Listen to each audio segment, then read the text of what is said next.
రాజమౌళి గారు, మీకు ఇబ్బంది కలిగింది, మీ వీడియో రకరకాల చోట్లకి ఏదో ఇబ్బంది ఉండగలిగి మీరు రిలీజ్ చేయలేకపోయారు. ఎవరి కష్టాలు వాళ్ళకు ఉంటాయి, కాదనట్లేదండి.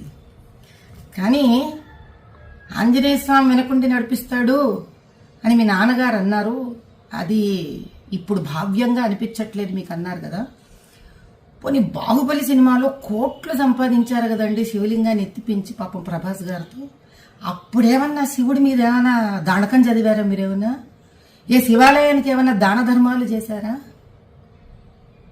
ఆ రోజు చేసింది లేదు, ఈ రోజు తిట్టుకోవడం ఎందుకండి ఆంజనేయ స్వామిని చెప్పండి.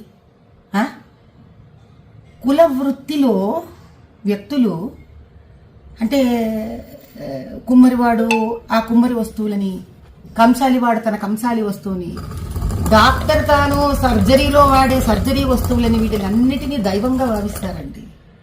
భగవంతుడు డబ్బు సంపాదనకి వాడుకోండి, కాదనట్లేదు.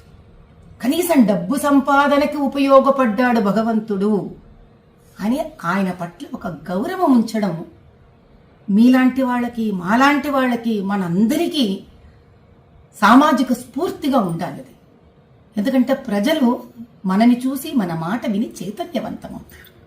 అంత బేలలాగా మీరు ఎవరో ఏదో షాట్లు మీకు కొట్టేశారు కాబట్టి మీకు ఆంజనేయ స్వామి వెనక లేడని మీరు భావించడం, ఆ తర్వాత వెంటనే సమస్య తీరిపోగానే చిన్నపిల్లలాగా వేసేసుకోవడం, ఇంకా నిలకడెక్కడుంది రాజమౌళి గారు మీ అంత పెద్ద మనిషికి కూడా?